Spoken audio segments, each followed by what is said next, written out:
ನಮಸ್ಕಾರ, ನಾನು ಸಿಂಧು. ಏನಿದು ನಮಸ್ಕಾರ ಅಂತ ಹೇಳಿ ಎಲ್ಲೋ ತೋಟಕ್ಕೆ ಕರ್ಕೊಂಬಂದಿದ್ದಾಳೆ ಅಂತ ಅಂದ್ಕೊಂಡ್ರಾ? ಈ ತೋಟದ ರಸ್ತೆಯಲ್ಲಿ ಹೋದರೆ ಒಂದು ಸುಂದರವಾದ ದೇವಸ್ಥಾನ ಸಿಗುತ್ತೆ. ಯಾವುದದು ದೇವಸ್ಥಾನ? ಅಂತರಘಟ್ಟಮ್ಮ ದೇವಸ್ಥಾನ. ಇದು ಭದ್ರಾವತಿಯ ಶ್ರೀರಾಮನಗರದ ಅಂತರಘಟ್ಟಮ್ಮ ದೇವಸ್ಥಾನನ ನಾನಿವತ್ತು ನಿಮಗೆ ತೋರಿಸ್ತಾ ಇದ್ದೀನಿ.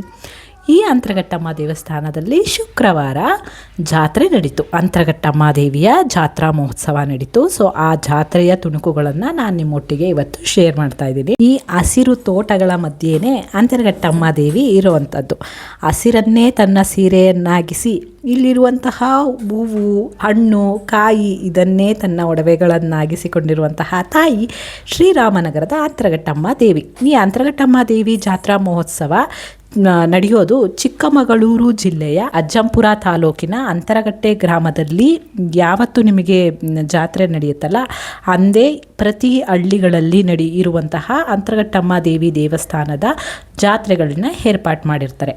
ಆದರೆ ಇಲ್ಲಿ ಕಟ್ಟಡ ನವೀಕರಣದ ಸಲುವಾಗಿ ಈ ವರ್ಷ ಸ್ವಲ್ಪ ಲೇಟಾಗಿ ಜಾತ್ರಾ ಮಹೋತ್ಸವವನ್ನು ಏರ್ಪಡಿಸಿದ್ದಾರೆ.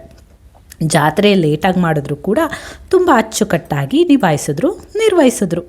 ನೋಡಿ, ನಾನು ಹೇಳಿಲ್ವಾ ಈ ತೋಟಗಳ ರಸ್ತೆಯಲ್ಲೇ ಹೋಗಬೇಕು ಅಂತ ಹೇಳಿ. ಈ ತೋಟಗಳಲ್ಲೇ ಸುಂದರವಾಗಿ ಅಲಂಕಾರಗೊಂಡಿದ್ದಾಳೆ ಅಂತರಘಟ್ಟಮ್ಮ ದೇವಿ. ಈ ಅಂತರಘಟ್ಟಮ್ಮ ದೇವಿ ಅಂತರಗಟ್ಟೆಯ ಶ್ರೀ ದುರ್ಗಾಂಬಾ ದೇವಿಯ ಒಂದು ಅವತಾರ ಆಗಿರುತ್ತೆ. ಆ ದುರ್ಗಾಂಬಾ ದೇವಿಯ ರಥೋತ್ಸವ ಯಾವತ್ತಿರುತ್ತಲ್ಲ ಅವತ್ತೇ ಎಲ್ಲ ಹಳ್ಳಿಗಳಲ್ಲಿ ಕೂಡ ಅಂತರಘಟ್ಟಮ್ಮ ದೇವಿಯ ಜಾತ್ರಾ ಮಹೋತ್ಸವವನ್ನು ಏರ್ಪಡಿಸಿರ್ತಾರೆ. ಇನ್ನೊಂದು ಗಮನಿಸಿದ್ದೀರಾ ನೀವು?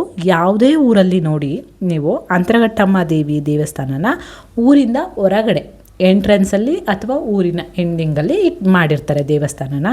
ಯಾರು ಕೂಡ ಊರಿನ ಮಧ್ಯಭಾಗದಲ್ಲಿ ಈ ದೇವಿ ದೇವಸ್ಥಾನನ ಮಾಡಿರೋದಿಲ್ಲ, ನನ್ನ ಅನಿಸಿಕೆ ಪ್ರಕಾರ. ಯಾಕೆ? ಯಾರಿಗಾದರೂ ಗೊತ್ತಿದ್ರೆ ಕಮೆಂಟ್ ಬಾಕ್ಸಲ್ಲಿ ತಿಳಿಸಿ. ಇದ್ರ ಬಗ್ಗೆ ಇನ್ಫಾರ್ಮೇಷನ್ ಬೇಕಿತ್ತು ಅಂದರೆ ಇನ್ಫಾರ್ಮೇಷನ್ ಅಂತ ಹೇಳಿ ಕಮೆಂಟ್ ಮಾಡಿ. ನೆಕ್ಸ್ಟ್ ಮುಂದೆ ಈ ಇನ್ಫಾರ್ಮೇಷನ್ ಕೂಡ ನಾನು ನಿಮ್ಮೊಟ್ಟಿಗೆ ಹೇಳ್ತೀನಿ. ಇವತ್ತು ಇಲ್ಲಿಯ ಜಾತ್ರಾ ಮಹೋತ್ಸವದ ಸಿದ್ಧತೆಯನ್ನು ನಾನು ನಿಮ್ಮೊಟ್ಟಿಗೆ ತೋರಿಸ್ತಾ ಇದ್ದೀನಿ. ದೇವಿಗೆ ಹೂವಿನ ಅಲಂಕಾರ ಮಾಡಿದರು, ತುಂಬ ಚೆನ್ನಾಗಿತ್ತು. ಈ ಜಾತ್ರೆಯನ್ನು ಚಿಕ್ಕಮಗಳೂರು, ಶಿವಮೊಗ್ಗ, ಚಿತ್ರದುರ್ಗ, ದಾವಣಗೆರೆ ಈ ಜಿಲ್ಲೆಗಳಲ್ಲಿ ತುಂಬ ವಿಜೃಂಭಣೆಯಿಂದ ಆಚರಣೆ ಮಾಡ್ತಾರೆ. ಈ ಜಾತ್ರೆಯ ವಿಶೇಷ ಏನಂದರೆ ತಂಬಿಟ್ಟಿನ ಆರತಿ ಮಾಡೋದಿರ್ಬೋದು, ಹೋಳಿಗೆ ದೇವರಿಗೆ ನೈವೇದ್ಯ ಮಾಡೋದಿರ್ಬೋದು, ಅಥವಾ ನೀವು ಎಳ್ನೀರನ್ನು ಕೊಡುವಂಥದ್ದು, ಬೇವಿನ ಸೊಪ್ಪಿನ ಸೀರೆ ಉಡುವಂಥದ್ದು, ಇದೆಲ್ಲ ಮೊಸರನ್ನ ದೇವಿಗೆ ಸಮರ್ಪಣೆ ಮಾಡುವಂಥದ್ದು, ಬೆಲ್ಲದನ್ನ ಸಮರ್ಪಣೆ ಮಾಡುವಂಥದ್ದು. ಈ ತಾಯಿಗೆ ಹರಕೆನ ಕಟ್ಕೊಂಡ್ರೆ ಕಲ್ಯಾಣವಾಗದೇ ಇದ್ದವರಿಗೆ ಕಲ್ಯಾಣವಾಗುತ್ತೆ, ಮತ್ತು ಮಕ್ಕಳಾಗದೇ ಇದ್ದವರಿಗೆ ಮಕ್ಕಳಾಗುತ್ತೆ ಅನ್ನುವಂತಹ ಒಂದು ನಂಬಿಕೆ ಕೂಡ ಇದೆ. ಹರಕೆಗಳನ್ನು ಕೂಡ ಮಾಡ್ಕೋತಾರೆ. ಮತ್ತು ಕೊನೆಯದಾಗಿ ಹಬ್ಬದ ಆಚರಣೆ ಮುಗಿತಾ ಇದೆ ಅನ್ನೋ ಟೈಮಲ್ಲಿ ಬಲಿಯನ್ನು ಕೊಡೋದು ಕೂಡ ಈ ದೇವಿಯ ವಿಶೇಷ. ಕುರಿ, ಕೋಳಿ ಪ್ರಾಣಿಗಳನ್ನು ಬಲಿ ಕೊಟ್ಟು ಈ ಹಬ್ಬದ ಆಚರಣೆಯನ್ನು ಮಾಡ್ತಾರೆ. ತುಂಬ ಸೊಗಸಾಗಿರುತ್ತೆ ಇಲ್ಲಿಯ ಆಚರಣೆಗಳು. ಪ್ರತಿ ಊರುಗಳಲ್ಲೂ ಇದೇ ಆಚರಣೆ ಇರುತ್ತೆ. ತಾಯಿಗೆ ಕಣಗಲ ಹೂವು ಅಂದರೆ ತುಂಬಾ ಪ್ರೀತಿ. ಸೊ ಹಾಗಾಗಿ ತಂಬಿಟ್ಟಿನ ಆರತಿಗೆ ಕಣಗಲ ಹೂವಿನಿಂದ ಅಲಂಕಾರ ಮಾಡಿ ತಾಯಿಗೆ ಸಮರ್ಪಣೆ ಮಾಡ್ತಾರೆ.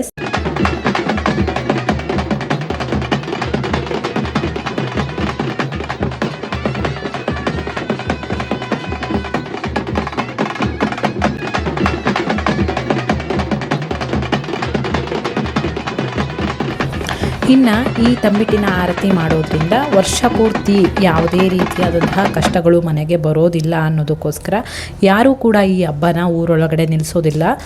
ಏನಿಲ್ಲ ಅಂದ್ರೂ ಅಟ್ಲೀಸ್ಟ್ ಒಂದು ತಂಬಿಟ್ಟಿನ ಆರತಿನಾದರೂ ತಾಯಿಗೆ ಮಾಡೋಣ, ಇಲ್ಲ ಎಳನೀರಾದರೂ ತಾಯಿಗೆ ಸಮರ್ಪಣೆ ಮಾಡೋಣ.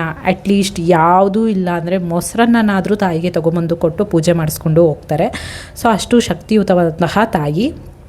ಇನ್ನು ಅಂತರಘಟ್ಟಮ್ಮ ದೇವಿಗೆ ನೀವೇನಾದರೂ ಹರಕೆ ಮಾಡ್ಕೊಂಡಿದ್ದೀರಾ ಅನ್ನೋದಾಯಿತು ಅಂದರೆ ಹರಕೆನ ತೀರಿಸ್ಬೋದು. ಇಲ್ಲಿ ಏನು ನಿಮ್ಮ ಊರಲ್ಲಿರುವಂತಹ ದೇವಿಗೆ ಕೂಡ ದೇವಿಗಾದರೂ ನೀವು ಹರಕೆಯನ್ನು ಸಮರ್ಪಣೆ ಮಾಡ್ಬೋದು.